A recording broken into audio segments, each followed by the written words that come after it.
शेतकरी बंधू नमस्कार.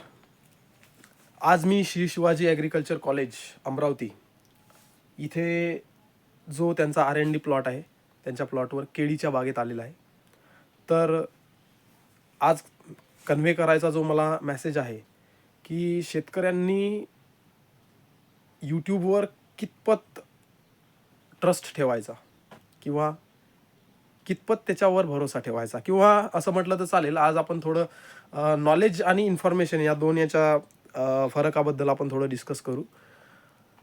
बघा शेतकरी बंधूंनो, जो आपण ज्याही शेतकऱ्याला नवीन प्रिसिजन फार्मिंग करायची आहे, नवीन एखाद्या पिकात यायचं आहे, जसं की केळी झालं, भाजीपाला पिके झाले किंवा पपई, इतर जे काही कॅश क्रॉप्स झाले, जे चांगले उत्पन्न देणारे पिके आहेत, चांगले मार्केट घेणारे पिके आहेत, अशा पिकांबद्दल जेव्हाही एखादा शेतकरी नवीन विचार करतो की बा चला आपल्याला या नवीन पिकात उतरायचं आहे, तर शेतकरी सर्वात प्रथम काय करतो, आता सोशल मीडियाचा काळ आहे. या काळात शेतकरी यूट्यूबवर सर्च करतो, चार चौघांना फोन लावतो, सोशल मीडियावर जातो, माहिती गॅदर करतो आणि त्याच्या हिशोबाने त्याची ते प्लांटेशनची प्लॅनिंग करतो. पण इथं चूक काय होते, जेही सोशल मीडियावर आणि जेही तुमच्या यूट्यूबवर आहे अवेलेबल, त्याला इन्फॉर्मेशन म्हणू शकतो, नॉलेज नाही. तर तुम्हाला नॉलेज कुठे मिळेल? तुमचं हे सोशल मीडिया तुमच्या नॉलेज मिळण्याच्या सोर्सपर्यंत जाण्याचा रस्ता असू शकतो, पण नॉलेजचा सोर्स नसू शकतो, बरोबर?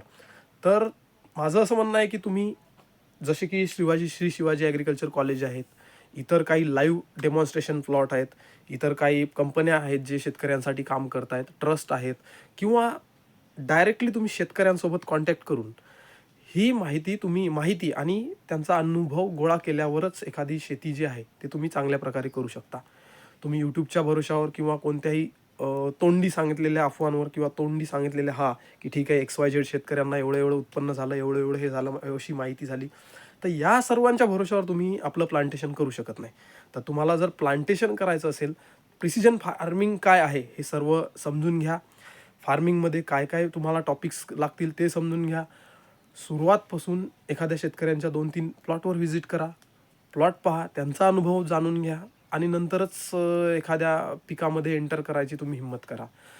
पिके चांगली आहेत, खूप जास्त दिवस ॲग्रोनॉमिक पिकांवर आपलं जास्त उदरनिर्वाह काही होणार नाही आहे. जसं की आता बघा, आपलं व्हेरायटीचं नवीन व्हेरायटीचं ॲडॉप्टेशन जसा अटकून राहील, तर त्याच्यावर काही आपल्याला डिपेंडन्सी तेवढी चांगली भागणार नाही आहे. आपल्याला काळाची ही गरज आहे की आपल्याला काहीतरी शिफ्टिंग महत्त्वाची आहे. जसं की पपई, फळबाग, केळी, मोसंबी, संत्रा, आंबा अशी पिकं आपण घेतली पाहिजेत. त्यामध्ये जर एखाद्या शेतकऱ्यांकडे लँड असेल तर त्याचं एक बायफर्मिगेशन त्यांनी केलं पाहिजे की इतके टक्के जमीन मी फ्रूटसाठी वापरेल किंवा ऑर्चर्डसाठी वापरायची, इतके टक्के जमीन आपल्याला पूर्ण ॲग्रोनॉमिक क्रॉपसाठी वापरता येतील.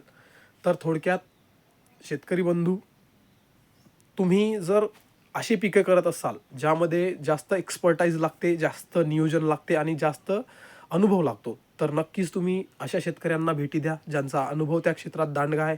अशा कार्यक्षेत्रांना जसं की श्री शिवाजी ॲग्रिकल्चर कॉलेज अमरावती किंवा असे काही जे काही कंपन्या असतील, अशा कंपन्यांना तुम्ही भेट द्या.